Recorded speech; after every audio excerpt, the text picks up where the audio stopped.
Rede 2 eu vou resolver questão para matemática 8 2000. Questão que tem seja f de reais em reais.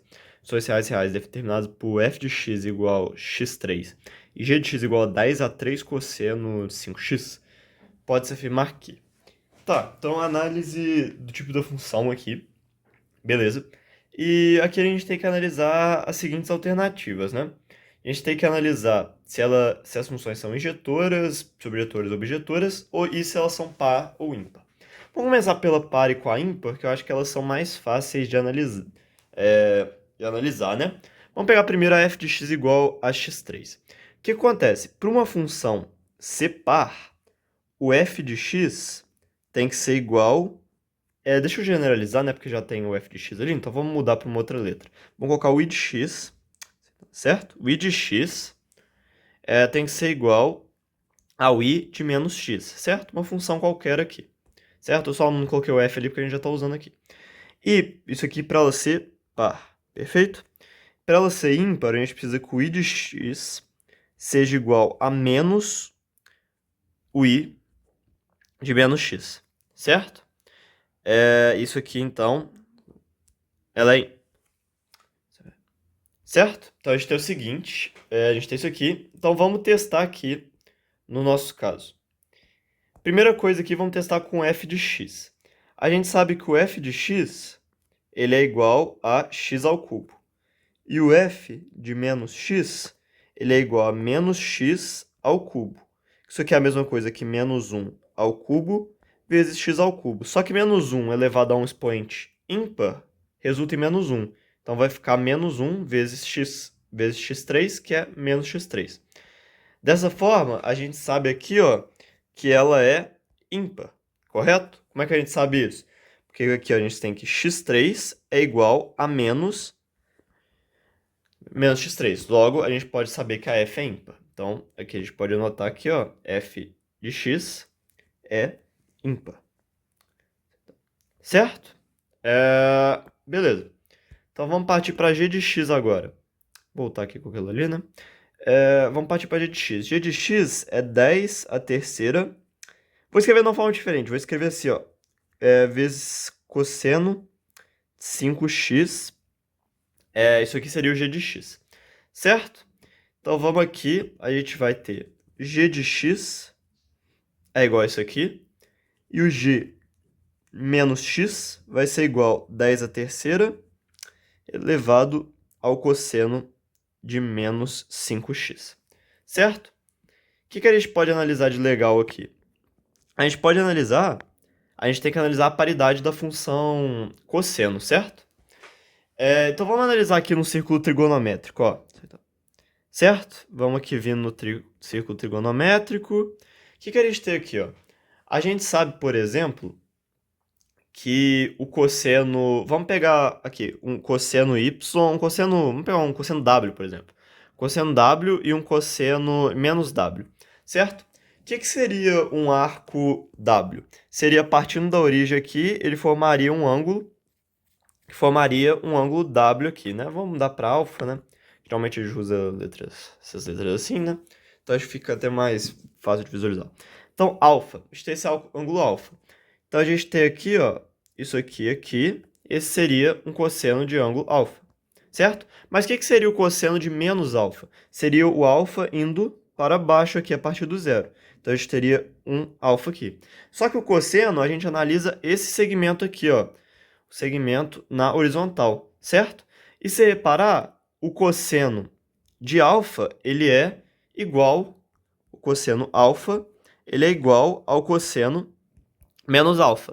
Você pode estar falando, mas isso aí pode servir só para o primeiro. Não, vai servir para todos. Por quê? Vamos analisar aqui, por exemplo, se o alfa fosse maior que, por exemplo, se o alfa fosse maior que 90 graus, que aqui a gente fez um ângulo agudo, né? Vamos se ele fosse um ângulo maior que 90 graus. A gente teria, por exemplo, aqui, vou pegar o alfa primeiro. A gente teria que isso tudo aqui seria o alfa, e isso tudo aqui, essa região aqui, ó, seria o menos alfa, certo? A gente teria isso aqui, então, basicamente. E se reparar, novamente, o cosseno aqui, eles têm valores iguais, certo? Logo, a gente sabe que o cosseno é uma função par, certo? Então, já no g de x aqui, ó, a gente vai ter que saber que o g de x também vai ser uma função par, né? Porque ele está dependendo só do cosseno aqui, ó. Então, g de x, já porque ela depende só do cosseno, ela é uma função par. Certo? Legal. O que a gente pode fazer aqui agora? A gente já usou isso aqui, a gente já determinou a paridade. Agora vamos determinar se elas são injetoras, sobrejetoras. E, seguinte. Vamos lá, o que acontece? Vamos começar por f de x. F de x é igual a x3. Certo? O que seria o gráfico de x3? É algo mais ou menos assim, não é? Aqui está o eixo x, aqui está o eixo y, perdão. E aqui está o eixo x. Certo? Deixa eu tentar representar um pouquinho melhor aqui, né? É mais ou menos assim. Passando pela origem aqui, certo? Algo mais ou menos assim. O que a gente pode concluir? Daqui a gente já infere que ela é ímpar, né? Porque olha aqui já é um negócio legal que a gente infere que ela é ímpar, ó, que aqui é o oposto daqui, certo? Mas não é isso que a gente quer olhar agora. A gente quer olhar se ela é sobrejetora, injetora, bijetora. E se você reparar, um valor de x, a gente tem o seguinte, a gente tem que, para cada valor de y aqui, ó, a gente tem um só valor de x correspondente a ele, certo? Então, o que isso quer dizer? Isso aqui quer dizer que ela é uma função injetora, certo? Ela é uma função injetora, porque é uma função injetora porque todos os valores de y estão correspondentes a só um valor de x. Se ela fosse bijetora, por exemplo, vamos pegar a quadrática. A quadrática é uma... A quadrática, ela vai ter diferentes valores, né? Por exemplo, para esse valor de y, a gente vai ter dois valores de x que vão tornar esse valor y. Logo, nesse caso aqui, ó, no caso do x3, já que só tem um valor de x que alcança cada y, a gente sabe que ela é uma função injetora.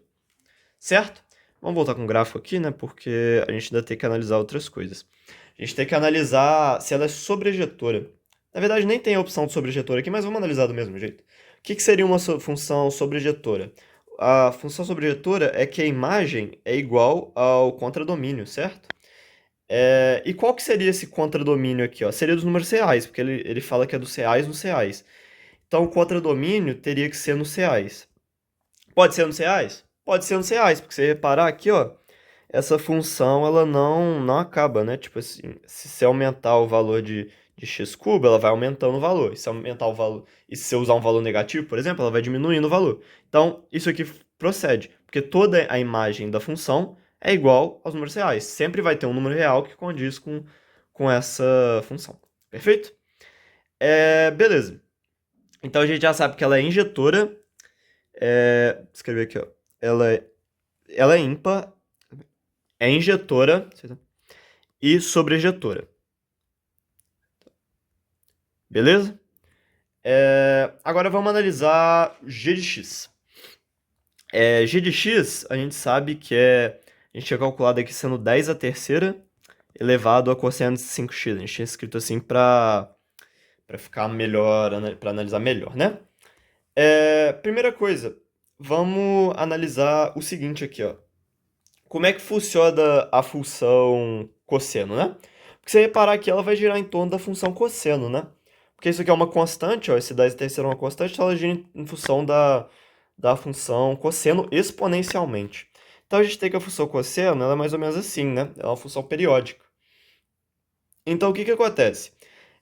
O que a gente pode analisar aqui? Essa função cosseno aqui, ó, a gente sabe o seguinte, a gente sabe que A vezes cosseno, o cosseno θ, esse A aqui, o número que multiplica o cosseno, quer ver outra letra, por exemplo? Geralmente é B que a gente abre.